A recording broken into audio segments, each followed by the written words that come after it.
Halo teman-teman, hari ini kita akan membahas satu perusahaan lagi yang masuk ke dalam watchlist kita.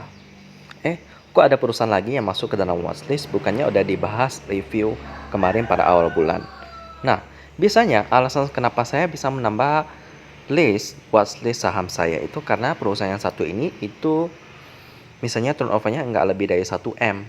Waktu itu jadinya nggak masuk dalam pantauan kita, tapi tiba-tiba pada pertengahan bulan saham ini memiliki turnover yang bagus dan juga memiliki fundamental yang bagus dan juga tidak memiliki masalah hukum yang berat sehingga mereka dapat bisa masuk ke dalam watchlist saya. Dan inilah yang terjadi dengan saham satu ini. Saya melihat beritanya itu di dalam Google News. Tiba-tiba muncul suatu berita di mana labanya itu meningkat sampai 10 kali lipat. Nah, saya terkejut dong. Akhirnya saya membaca news-newsnya dan saya review perusahaan yang satu ini. Memang bagus sih teman-teman. Perusahaan yang satu ini mereka memproduksi spare part kendaraan dari mobil sampai motor. Dan juga kinerjanya juga lumayan bagus sih.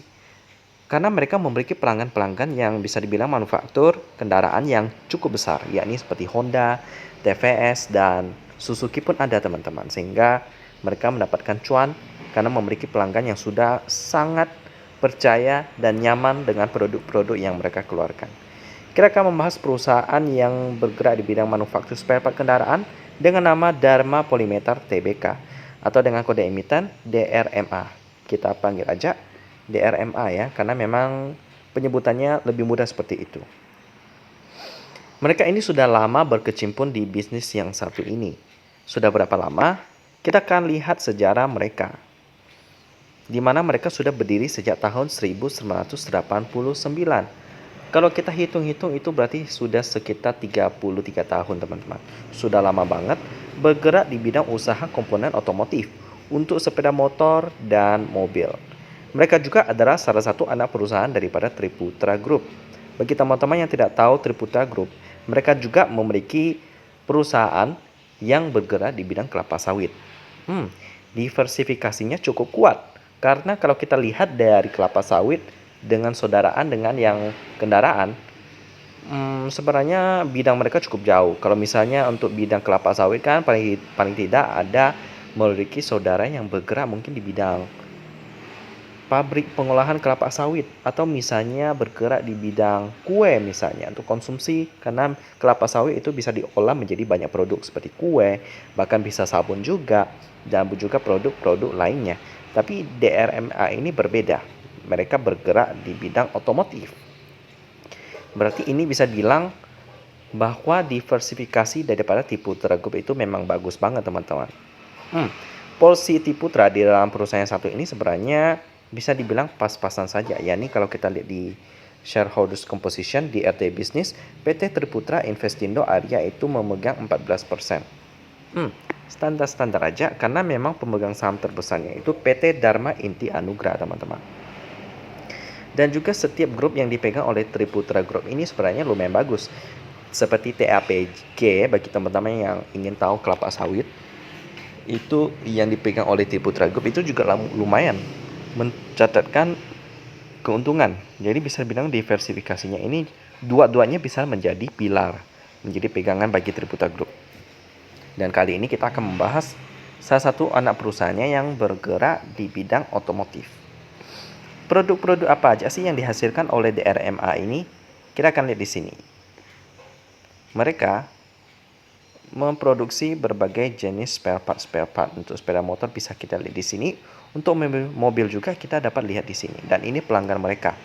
Ada Honda, Toyota, Suzuki, Kawasaki, TVS, apa ini? Ini kayaknya kendaraan juga teman-teman. Sono. Agak susah bacanya teman-teman.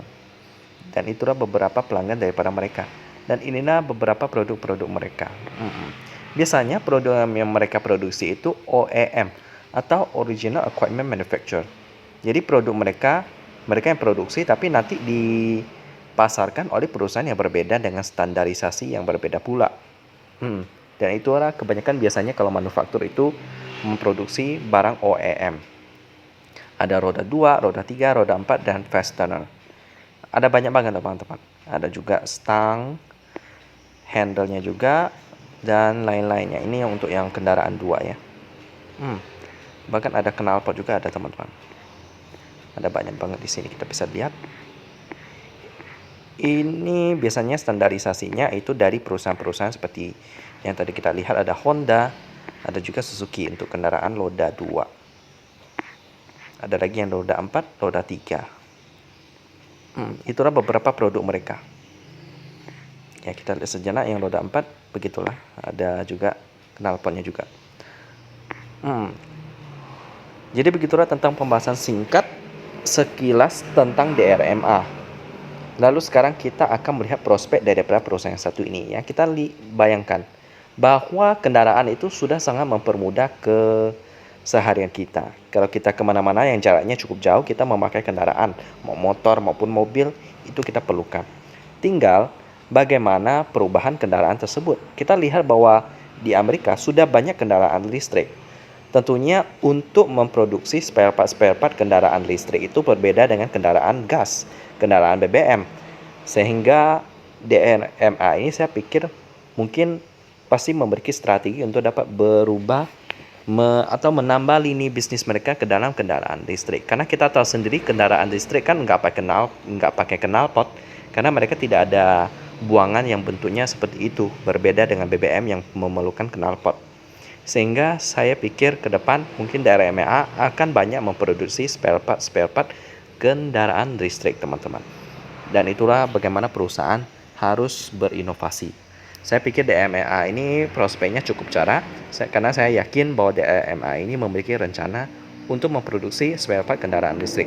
Jadi saya lumayan positif, optimis dengan DRMA ini untuk prospek usahanya. Lanjut, kita akan melihat pemegang saham daripada DRMA. Kita akan lihat pemegang masyarakatnya itu sebesar 14%. Cukup aman.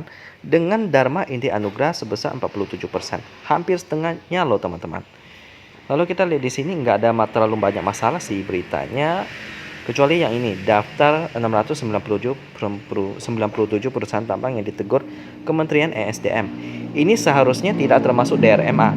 Karena DRMA kan nggak bergerak di bidang tambang secara langsung. Jadi nggak termasuk. Mungkin ini ada sedikit persamaan nama sedikit gitu doang, sehingga dapat masuk ke dalam berita di Google. Jadi kita skip aja, lalu langsung kita masuk ke key statistik, melihat fundamental daripada DRMA ini. Kalau kita lihat di sini, fundamentalnya di 31 Desember 2021 ya, udah update banget. Karena mereka memang IPO-nya juga Desember 2021 sih. Kita lihat operating profit mereka itu lebih kecil daripada net profit. Berarti ada pendapatan lain selain operating yang mereka dapatkan. Bisa dari kegiatan investasi mereka di saham yang sahamnya itu naik harganya. Antara mereka realisasikan atau belum realisasikan. Kayaknya sih belum direalisasikan karena hanya berupa saham yang naik harganya yang belum mereka jual. Sehingga masih dalam bentuk saham. Tapi setidaknya ada operating profit juga sih. Lalu next kita lihat PER-nya 9,3. Ini yang menjadi alasan kenapa mereka bisa masuk ke dalam watchlist saya. Dengan PBV-nya 2,6 udah cukup mahal, tapi PER-nya masih bagus banget.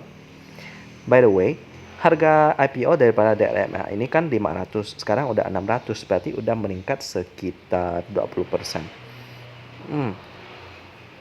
20% itu bisa dibilang udah cukup meningkat banyak sih, tapi memang valuasinya masih cukup murah. Dengan quick ratio-nya 112%. Jadi DRMA ini bisa masuk ke dalam watchlist karena memang valuasinya masih cukup murah. Lalu dengan turnover-nya kita coba lihat, turnover-nya pada sesi pertama ini 5,9 M, sangat liquid, sehingga DRMA ini sangat menarik untuk dipantau sambil melihat timing yang tepat untuk masuk ke dalam saham ini.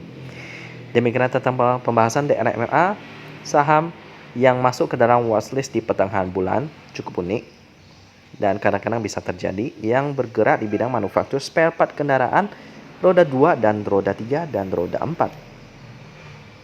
Dan kita ketemu lagi di video selanjutnya.